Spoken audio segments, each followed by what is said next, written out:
Depende. E a gente tem que entender que a Lei Complementar 214 de 2025, ela passou a vigorar a partir de janeiro de 2026. Isso significa que, para aqueles contratos de locação que já estavam em andamento, quem vai começar a pagar os tributos em razão da responsabilidade tributária será o locador. Então, a ele recairá a obrigação do pagamento desses tributos. O que vai fazer, e que pode vir a acontecer, é para o locador reduzir as suas receitas, o seu lucro, em cima dessa operação imobiliária, que é o recebimento do valor do aluguel. Para que este valor seja repassado ao locatário nesses contratos já existentes, haverá a necessidade de uma negociação entre as partes. Então, para que haja um aumento no valor do aluguel repassado ao locatário, somente mediante um aditivo contratual e uma negociação entre as partes. Essa situação vai ser um pouco mais complexa para esses contratos já existentes.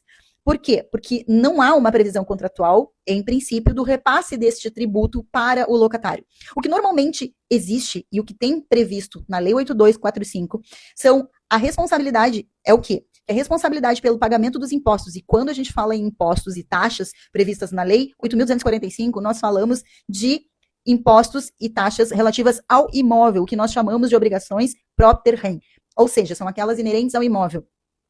Esses tributos não têm nada a ver com tributos relacionados ao consumo, que é o caso do IBS-ABS. Então, nós não podemos misturar essas tributações. E por que eu reforço isso ou faço essa ressalva? Porque normalmente no contrato de locação firmado entre as partes, sejam elas pessoas físicas ou pessoas jurídicas, há uma previsão de que aqueles tributos incidentes sobre o imóvel poderão ser repassados a responsabilidade para o locatário. A responsabilidade é do locador e, por uma força contratual, são repassadas ao locatário.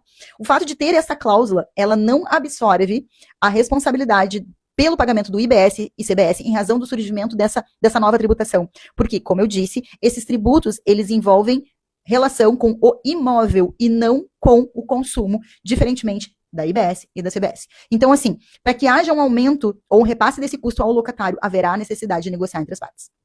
Mas então, partindo-se do princípio, então, do segundo ponto, de que as partes negociaram esse repasse para o locatário. O locatário ele tem que se atentar para a seguinte situação. Qual o enquadramento tributário dele? Nós estamos falando de pessoa jurídica, porque nós estamos falando de uma locação comercial. Nós não vamos entrar agora no mérito da pessoa física, podemos falar sobre isso em outro momento. Mas, se for uma pessoa jurídica, o que ela tem que se atentar ao analisar, ao firmar este aditivo contratual? Se ela estiver, o seu enquadramento tributário, porque se ele estiver no Simples Nacional, todo o valor que ele vier a pagar a título de tributo, ele não vai se acreditar. Ou seja, ele vai poder sim ter uma redução da sua margem de lucro, um aumento de despesa futuro. Né? Então, assim, esse valor que vai acrescer ao valor nominal do aluguel vai ser um aumento de custos.